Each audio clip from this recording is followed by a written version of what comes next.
Hadratul Muhtaramin, para alim, para ulama, para sesepuh bini sepuh, hadirin wal hadirat jamaah Masjid Hidayah rahimakumullah. Monggo kita awali kajian dalu menika kanthi waca suratul Fatihah.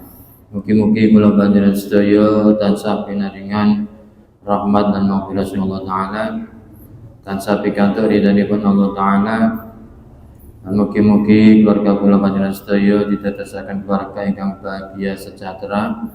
Gadai putra-putri keturunan kang salih salihah, hajat urusan kula panjenengan sedaya mugi-mugi tansah dipun kabulaken Allah taala, tansah pinaringan kesehatan jasmani maupun rohani. Derek kula panjenengan sedaya kang sakit mugi-mugi pinaringan kesabaran dan kesembuhan saking Allah taala. Lan gesang kula panjenengan sedaya mugi-mugi dipungkasi kanthi husnul khotimah. Amin ya rabbal alamin. Ala hadhihi niyyah wa ridha ila syai'illah. Al-Fatihah. A'udzu billahi minasyaitonir rajim. Bismillahirrahmanirrahim. Alhamdulillahirabbil alamin arrahmanir rahim maliki yaumiddin. Iyyaka na'budu wa iyyaka nasta'in. Ihdinas siratal mustaqim. Siratal ladzina an'amta 'alaihim ghairil maghdubi 'alaihim waladdallin. Amin.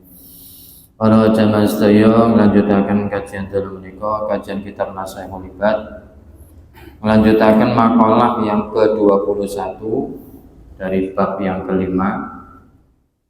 Kalau ini sedikit sampun disampaikan bab yang ke-21 niki yaiku dawuh saking Imam Muhammad bin Ad-Dawri rahimahullah taala. Beliau menyampaikan satu pernyataan ini tentang kisahnya iblis dan Nabi Adam. Syakia ciloko sopo iblis bi khamsati asya'a kelawan 5 pira-pira perkara. Jadi Imam Muhammad bin Ad-Dawri niki menceritakan kisah yang terjadi dalam Al-Qur'an, yaitu tentang ceritane iblis dan Nabi Adam. Sekilas kita kembali ke sejarah iblis dan Adam waktu itu, bahwa iblis itu diciptakan oleh Allah sekian ratus tahun sebelum diciptakannya Nabi Adam. Jadi penciptaan iblis itu lebih dulu dengan jarak sekian ratus tahun. Wakila ada keterangan yang mengatakan 500.000 tahun sebelum Nabi Adam diciptakan. Nah, dalam penciptaan iblis itu, iblis ini termasuk makhluk yang aksaru ilman wa amalan, termasuk makhluk yang paling banyak ilmunya dan termasuk yang paling banyak amalnya. Sampai iblis itu mempunyai gelar Azazil. Azazil itu maknanya makhluk yang mulia. Jadi karena di samping beliau itu tercipta dari unsur api, kemudian ilmunya luwih kata, terus amaliyahnya juga sangat banyak, sehingga mendapat gelar Azazil, yaitu makhluk yang mulia. Bahkan ada satu keterangan yang menyatakan iblis waktu itu termasuk menjadi salah satu tokoh dari para malaikat, termasuk tokoh yang disegani di kalangan para malaikat. Nah, kemudian setelah sekian ratus ribu tahun kemudian Allah menciptakan Nabi Adam dari unsur tanah. Nah, ketika Nabi Adam diciptakan ini, Allah memberikan satu instruksi kepada seluruh makhluk waktu itu yang ada, untuk semuanya harus bersujud kepada Nabi Adam, karena Nabi Adam ini akan dijadikan khalifah di bumi. Maka kemudian seluruh makhluk waktu itu yang ada, termasuk para malaikat dan jin, termasuk iblis waktu itu, semuanya bersujud kecuali iblis. Wa idh qulna lil malaikati isjudu li adama fasajadu illa iblis. Semuanya sujud dalam arti hormat, ta'zim, menghormati Nabi Adam kecuali iblis. Aba wastakbara wa kana minal kafirin.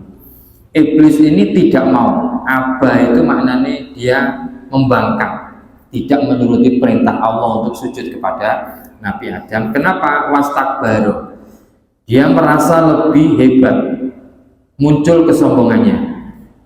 Aba wastakbaru.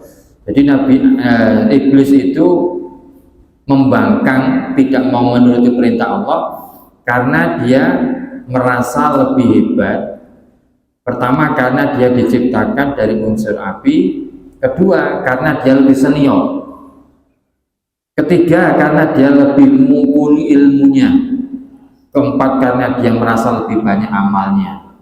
Walhasil kesimpulannya, iblis merasa lebih hebat daripada Nabi Adam. Dan itu memang fakta.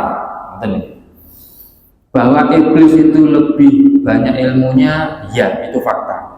Bahwa iblis itu lebih banyak amalnya, iya. Bahwa iblis itu diciptakan lebih dulu, berarti dia lebih senior, iya.